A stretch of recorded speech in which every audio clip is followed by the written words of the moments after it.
Who said you could sit? I'm sorry, everyone. Such a clueless and embarrassing daughter-in-law. My mother-in-law, who had just tripped me by kicking my leg, was now acting all sweet and smiley to the relatives around her. People nearby offered their hands to help me up, but my mother-in-law stopped them. I gritted my teeth, holding on to my aching left leg.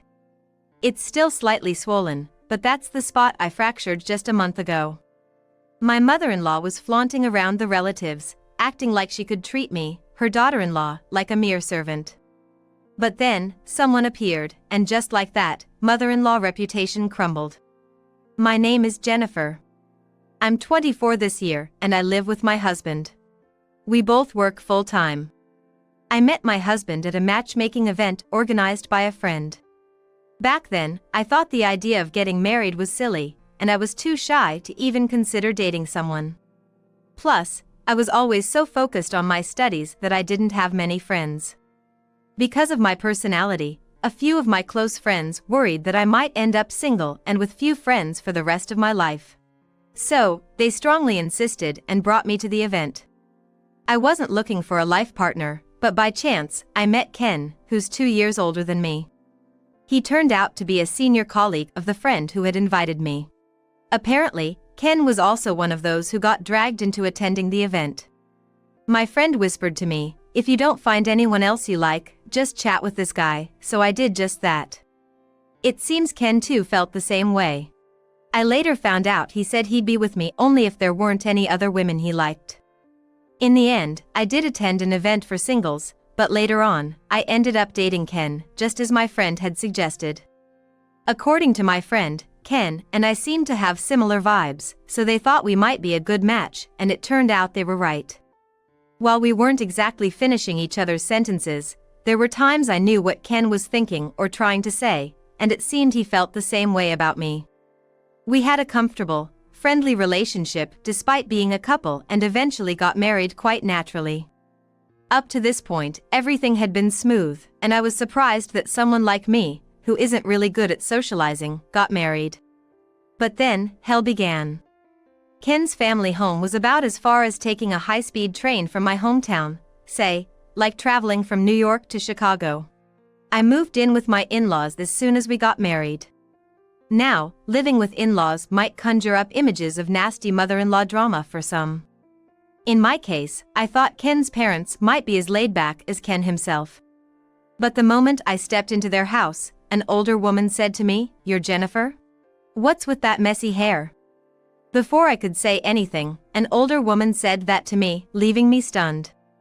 I realized she was Ken's mom because her crescent-shaped eyes when she smiled looked just like his. "It's a pleasure to meet you. I hope you'll like this." Trying to hide my unease, I handed over a gift box that was in a paper bag.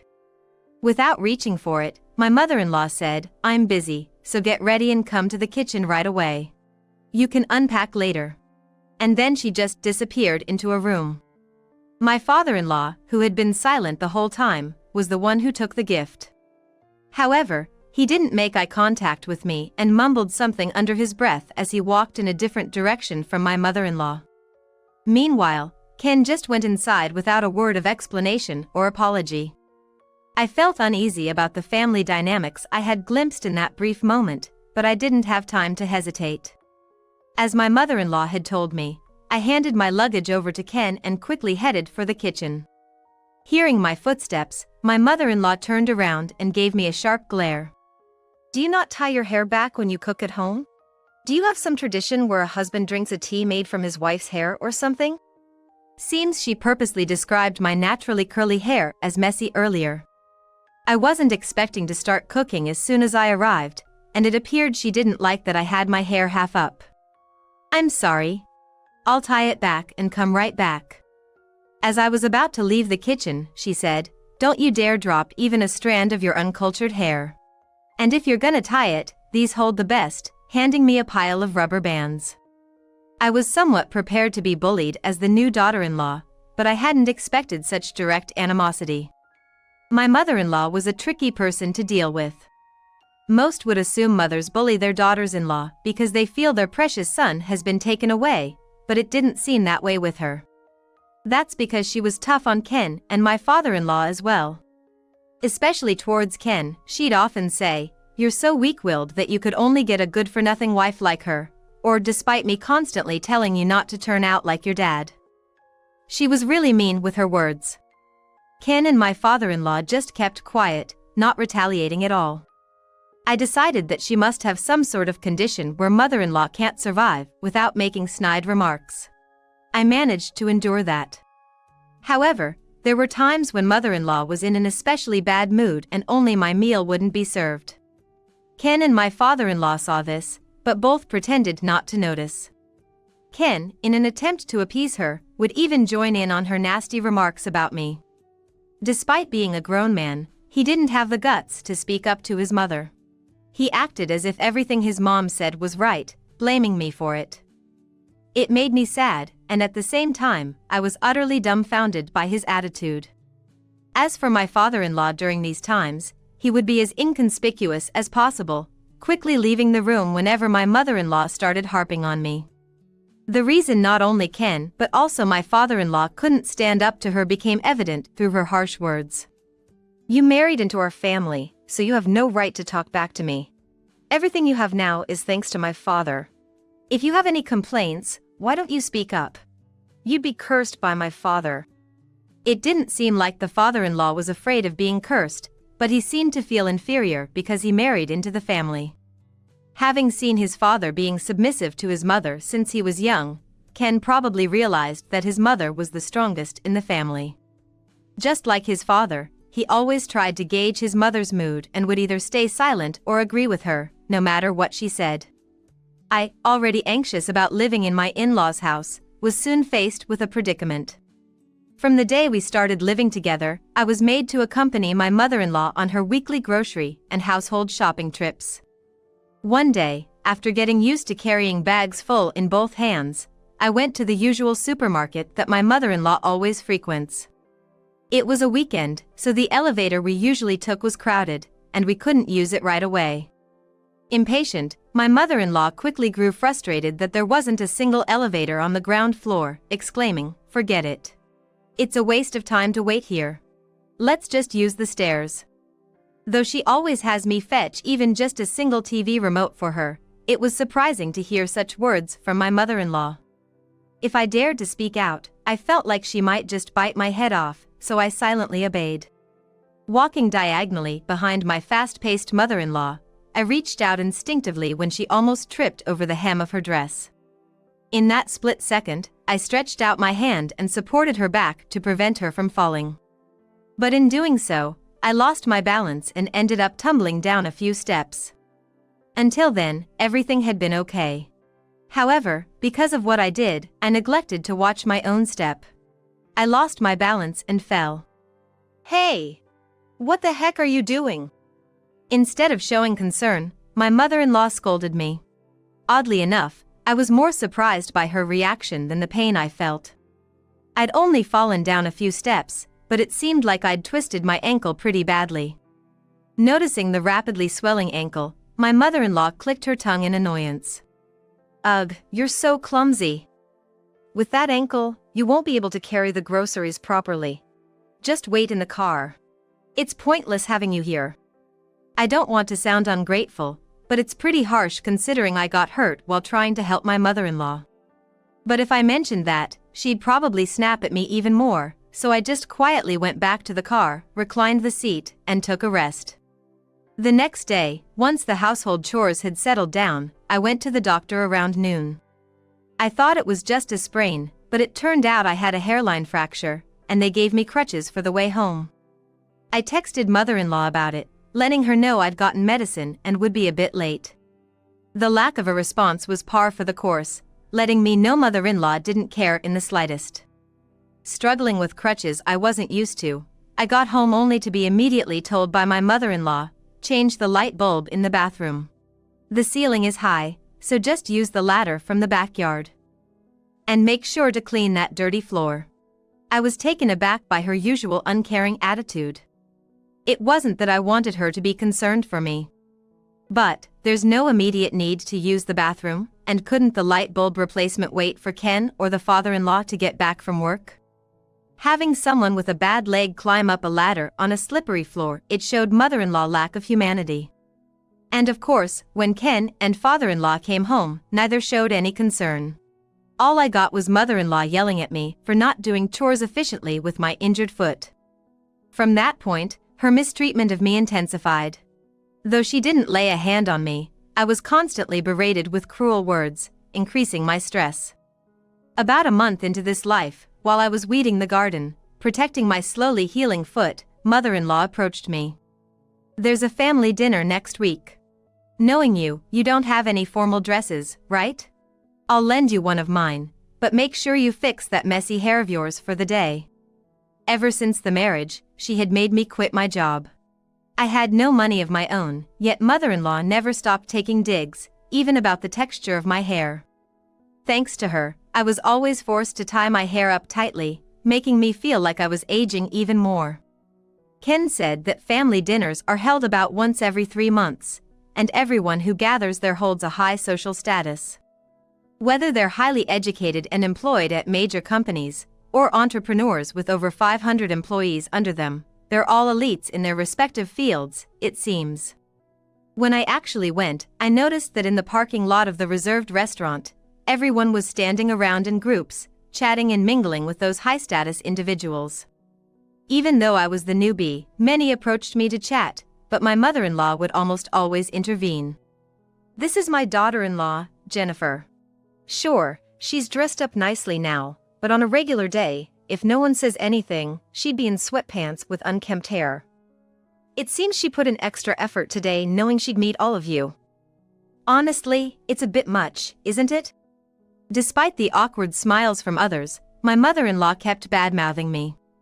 Some kind person tried to divert the conversation, but my husband, Ken, either stayed silent or just nodded along to whatever his mom said.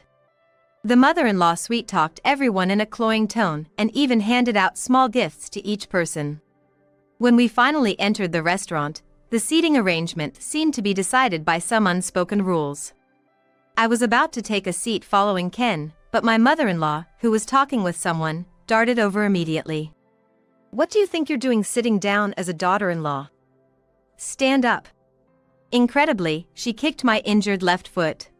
Losing my balance, I fell hard to the ground. I let out a soft cry, writhing in pain. I had just had the cast removed, so there was no protection, and I felt the pain directly.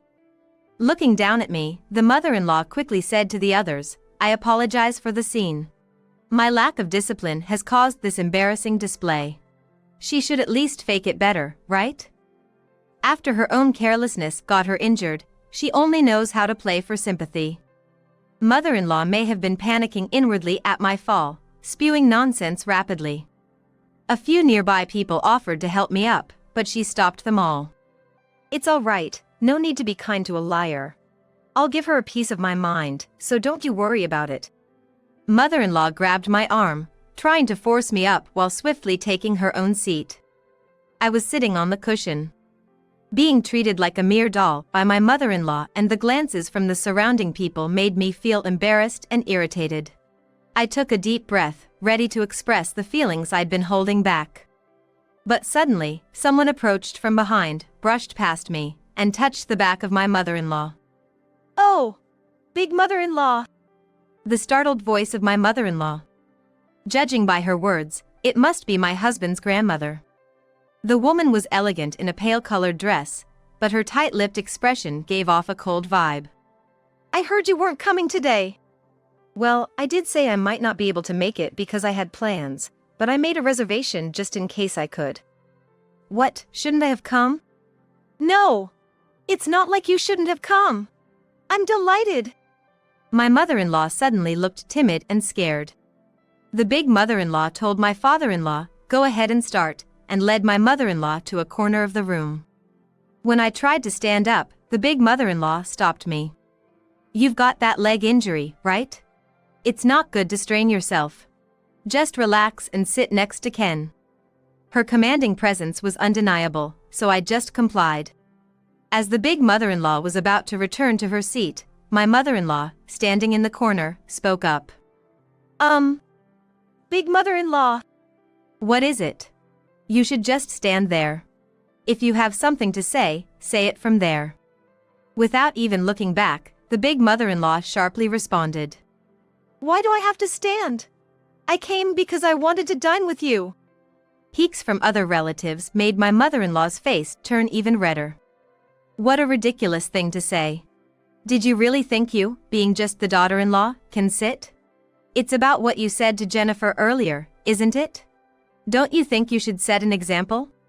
Faced with the big mother-in-law's firm response, my mother-in-law's face turned even brighter red. Soft chuckles could be heard from somewhere. You used to be such a sweet girl when I first met you. When did you become so mean? If I knew you were like this, I wouldn't have let my son marry into your family. Well, my son did run away from home because he didn't like me, so I can't say much. My father-in-law, seated in front of me, shifted uncomfortably. Turns out, the silly reason my father-in-law married into the family wasn't because of a lack of heirs or any special reason, but seemingly to escape his strict mother. And the big mother-in-law just wouldn't stop talking. Everyone had stopped eating and was listening intently. I was shocked when he ran away from home, only to come back casually with a wife and son. You'd think they've done a remarkable job raising their child, but here they are, both of them, pretending not to notice their daughter-in-law being mistreated right in front of them. From the daughter-in-law's perspective, she must feel she's married into quite the family, huh? Why don't you two show everyone those dumbfounded faces of yours? Big mother-in-law pointed at father-in-law and Ken, who were seated, making them stand next to mother-in-law. These folks are a disgrace, being rude to relatives who've come from outside. Remember them well. I felt she might be overdoing it, but seeing the three of them, heads down, made me feel better. All eyes were on them when mother-in-law spoke up again. Big mother-in-law. I've been trying to educate this failure of a daughter-in-law. She barely does her chores, using her foot injury as an excuse, and even puts on a show of pain in public. My husband and son listen to me, but the daughter-in-law's defiance disrupts the household order. While accusing others of putting on a show, mother-in-law pretended to wipe tears with her sleeve, leaving me speechless. Big mother-in-law, who had been silent, sighed deeply and said, even if Jennifer were a worthless daughter-in-law, aren't you just as bad for kicking her in front of not only relatives but also guests? You oppress your husband and son, and use violence against a daughter-in-law just because she doesn't obey? You're like a frog in a well, thinking it knows everything. Mother-in-law finally fell silent at big mother-in-law's stern, yet not overly emotional voice. The trio, including mother-in-law, stood in the corner for a good hour. In the end, big mother-in-law let them eat because it'd be a waste of food to leave it. After the meal, I stopped big mother-in-law to express my deepest gratitude. While she still had a stern look, she advised, don't hesitate to cut off anyone who treats you poorly. Yet, her gaze seemed gentler than before. When I got home, my in-laws and Ken were already waiting at the front door. I bet you haven't been able to clean the yard since you've been out all day. Please take care of weeding, trimming the bushes, watering the flowers, and sweeping the porch now. After that, we'd like a massage, so hurry back when you're done. Perhaps to vent the embarrassment caused by my big mother-in-law, my mother-in-law piled on more chores than usual. Father-in-law and Ken were silent, but their stares were clearly malicious. They blocked my way, not letting me step inside the house, so I sighed. Oh, so you always get treated like this, huh? Peeking out from behind me was big mother-in-law. Actually, big mother-in-law had asked me to come here. Seeing her, the three stiffened up even more. Noticing the large bags big mother-in-law was carrying, their expressions grew more tense. Mom, you came all this way even though you're busy? For the first time in a while, father-in-law spoke up, only to be glared at by big mother-in-law. You guys are the ones piling on unnecessary work even though you know she's busy. From what I've seen, it seems like a little trouble wouldn't make you reflect on your actions. Big mother-in-law said this and handed one bag each to father-in-law and Ken. Yes, upset with their behavior at today's dinner, big mother-in-law had decided to move in for a while to discipline the three. During this time, she advised me to go back to my parents' house and even said that if things didn't improve, it might be best to consider divorce. We're about to start a fun living together. I'm so excited that I ended up bringing a lot of stuff. To make Jennifer turn her attention back to Ken and for you two to remember the love you once had, I'm gonna guide you wholeheartedly. The first time I saw Big Mother-in-law's smile, it seemed to have a mysterious charm that was both unsettling yet comforting. The next day, I contacted my parents and decided to take a short trip back to my childhood home. Ken tried to take advantage of this and snatched my phone, insisting he'd come with me. Before I could stop him, my dad shouted over the phone, "If you're the kind of man who stands by while my daughter is mistreated, she's better off without you. Don't show your face again." Ken ended up feeling down once again. After neglecting me for so long, I was stunned to see Ken shamelessly trying to lean on my parents. Whatever affection I had left for him vanished completely. Knowing full well how fiery his mother-in-law's temperament was, it seemed like Ken agreed to live with her because he was scared of refusing. He put me in the firing line, hoping to escape her wrath. Father-in-law probably has a similar nature. He too would remain silent, even when Ken was being chastised. I hope from now on, all three will be educated by the much scarier Big Mother-in-law and become more decent human beings. However, ever since then, while I've been relaxing at my childhood home, I receive calls almost daily. Most of the time, it's mother-in-law, but occasionally it's father-in-law or Ken. "Can you ask Big Mother-in-law to leave?" In short, he says this over and over again without hesitation. With me gone, all three are being thoroughly trained in household chores by Big Mother-in-law, and they tell me they're sore all over every day. On top of the physical exhaustion, they can't take out their frustrations on a daughter-in-law, so the atmosphere at home is constantly tense. It's not just Big Mother-in-law. Apparently, she's been calling over relatives unannounced for surprise inspections. The three of them are made to entertain the guests, spending their days in a state of constant tension. All three kept playing the victim, saying things like "kick out the Big Mother-in-law and come back. Why are we going through this?" So, I declared our divorce over the phone. Normally, it's something to be discussed face to face, but given how they treated me poorly, I figured I wasn't in the wrong to do it this way. With the mediation of the Big Mother-in-law, the divorce process was completed smoothly. I continued to stay at my childhood home, searched for a job, and decided to start a new life. Half a year later, a minor incident occurred at my workplace. Shockingly, my ex-husband, along with my in-laws, had tracked down my workplace and showed up unannounced. I wondered where the leak had come from, but then I got a call from Big Mother-in-law. She told me the letter Jennifer sent was opened without permission. Maybe that's how they found out. I calmed down the apologetic Big Mother-in-law and assured her that there was no harm done. At the entrance of my company, 3 of them were restrained by multiple security guards. Watching quietly from the floor above, I noticed they were repeatedly mentioning my name. They probably couldn't stand the scolding from Big Mother-in-law any longer. But Mother-in-law used to curse me with foul words every day, and both father-in-law and Ken turned a blind eye, so it's no surprise they're in this situation now. I don't feel the slightest sympathy for them being manhandled by the security, and I don't want them in my sight anymore. Besides, I already had someone special in my life. This person respects my feelings, but also confidently shares his own opinions. He's someone I can really rely on. To be honest, I'm not yet brave enough to think about marriage, but I'm gonna take it slow and nurture our love.